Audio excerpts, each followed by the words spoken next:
Hi friends, আশা করি আপনারা সবাই ভালো আছেন। আপনাদের সবার ভালোবাসা নিয়ে আমরা কিন্তু আজকে আবার আপনাদের জন্য একটা দারুণ ভিডিও কিন্তু নিয়ে চলে এসেছি।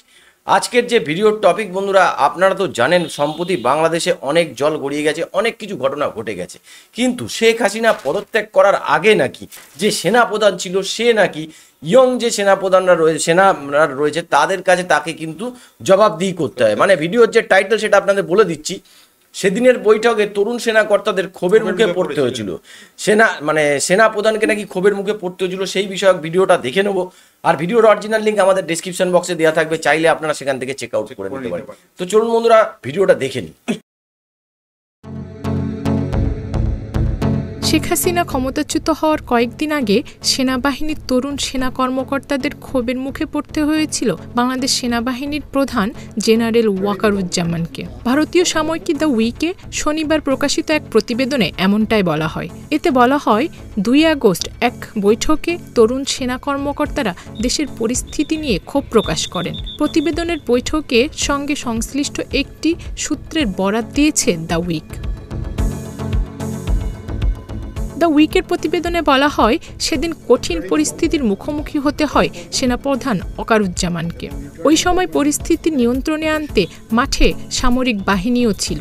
পরিস্থিতি নিয়ে কথা বলতে সেদিন এই বৈঠক ডেকেছিলেন সেনাপ্রধান। সূত্রটি দ্য উইককে জানায়, সেনা কর্মকর্তাদের মধ্যে জমে থাকা ক্ষোভ প্রশমনে সেনাপ্রধান সেদিন বলেন, যদি অগণতান্ত্রিক উপায়ে ক্ষমতা হস্তান্তর হয় তাহলে বাংলাদেশ কেনিয়া বা আফ্রিকার অন্যান্য দেশের মতো হয়ে যেতে পারে। তিনি বলেন, আমাদের দেশে 1970 সালের পরে এমন গণবিক্ষোভ আর কখনো হয়নি, তাই এটি ব্যতিক্রম ঘটনা। সবাইকে ধৈর্য ধরতে হবে। তবে এর আগেই সেনাবাহিনীর ভেতরে অনেক কিছু ঘটে গেছে। আর 2 আগস্ট বৈঠকও শেষ হয় তরুণ সেনা কর্মকর্তাদের ক্ষোভের মধ্য দিয়ে। দ্য উইক বলছে, এর জেরে শেষমেশ শেখ হাসিনাকে ক্ষমতা থেকে সরানোর সিদ্ধান্ত নিতে হয় তাকে। 3 দিন পর প্রধানমন্ত্রীর পদ ছেড়ে দেশ ত্যাগে বাধ্য হন শেখ হাসিনা।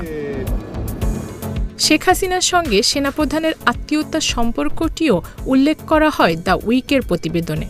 এতে বলা হয়, শেখ হাসিনা তাকে নিয়োগ দেওয়ায় এবং আত্মীয়তা থাকায় তিনি এ ব্যাপারে বেশ অস্বস্তিকর পরিস্থিতিতে পড়েন। স্বাভাবিক অবস্থা ফিরিয়ে আনতে সেনা মোতায়েনকে যৌক্তিক হিসাবে তুলে ধরতে চেয়েছিলেন সেনাপ্রধান। তিনি বলেছিলেন, বাংলাদেশ সেনাবাহিনী ভালোভাবে দায়িত্ব পালন করেছে।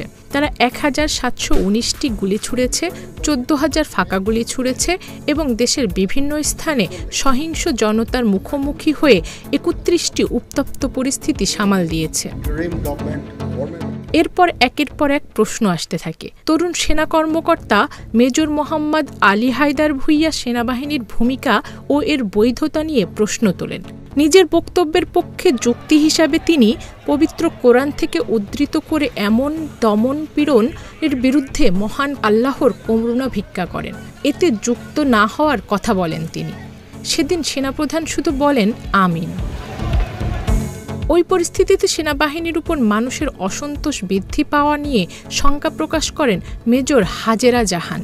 ওই সময় তিনি শিশুদের প্রাণহানি ও এর ন্যায্য বিচার হওয়ার উপর গুরুত্ব দিলে তাতে একমত হন সেনাবাহিনীর প্রধান general Wakeruzzaman. Rapid action battalion RAB ও বর্ডার গার্ড বাংলাদেশ বিজিবির কয়েকজন কর্মকর্তার কর্মকাণ্ড গ্রহণযোগ্য নয় বলে উল্লেখ করেন আরেক কর্মকর্তা। ওই সময় সেনাপ্রধান বলেন, পরিস্থিতি স্বাভাবিক হলে এগুলো দেখা হবে। সবশেষে সামাজিক চাপ ও হয়রানির মুখোমুখি হওয়ার ব্যাপারটি তুলে ধরেন তিনি। ওই সময় হতাশা প্রকাশ করে আইয়ুব বাচ্চুর একটি গানের প্রসঙ্গ উল্লেখ করেন জেনারেল ওয়াকারুজ্জামান। আমরা এখন মহামান্য রাষ্ট্রপতির কাছে সরকারি চাকরিতে কোটা সংস্কার আন্দোলনকে ঘিরে গত জুলাই থেকে উত্তপ্ত ছিল বাংলাদেশ। ওই আন্দোলনের দমন পীড়ন শুরু হলে দ্রুত আন্দোলনের বাঁক ঘুরতে থাকে। একসময় সরকার পতনের আন্দোলনের দিকে যায় বিক্ষোভকারীরা। পরিস্থিতি সামাল দিতে ব্যর্থ হয় সরকার। ছাত্র জনতার গণ অভ্যুত্থানের মুখে গত 5 আগস্ট প্রধানমন্ত্রীর পদ ছেড়ে ভারত চলে যান সাবেক প্রধানমন্ত্রী শেখ হাসিনা। বিভিন্ন গণমাধ্যমে প্রকাশিত প্রতিবেদন থেকে জানা যায়, বর্তমানে ভারতে রয়েছেন শেখ হাসিনা। তার ছেলে সজীব ওয়াজেদ জয় হাসিনার রাজনীতিতে ফেরার বার্তা দিয়েছেন। তবে তিনি কিভাবে আবার দল গুছিয়ে নেবেন তা এখনো বলা যাচ্ছে না। এই পরিস্থিতিতে আমরা হাল ছেড়ে দিতে পারি। Zulekha Parvin, Independent Digital.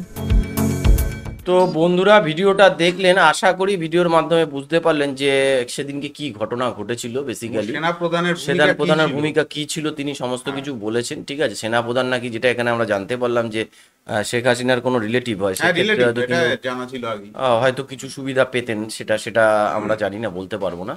তো ভিডিও যদি ভালো লেগে থাকে তাহলে অবশ্যই লাইক সাবস্ক্রাইব করতে কিন্তু ভুলবেন না, এবং অবশ্যই শেয়ার করবেন আমাদের ভিডিওগুলো যত পারবেন। আর কি ধরনের আপনারা ভিডিও দেখতে চান অবশ্যই আমাদের কমেন্ট করে জানাবেন, তাতে আমাদের ভিডিও দিতে সুবিধা হয়। কপিরাইট কিছু কিছু ক্ষেত্রে কপিরাইট ক্লেম থাকে কোনো কোনো ভিডিওতে, সেগুলো হয়তো আমরা আনতে পারি না, তবে আমরা বেশিরভাগ ভিডিওটাই আনার চেষ্টা করি। তো আজকের মতো এখানেই শেষ করছি, আবার কালকে আপনাদের সাথে দেখা হবে একটা নতুন রূপে একটা নতুন ভিডিও নিয়ে।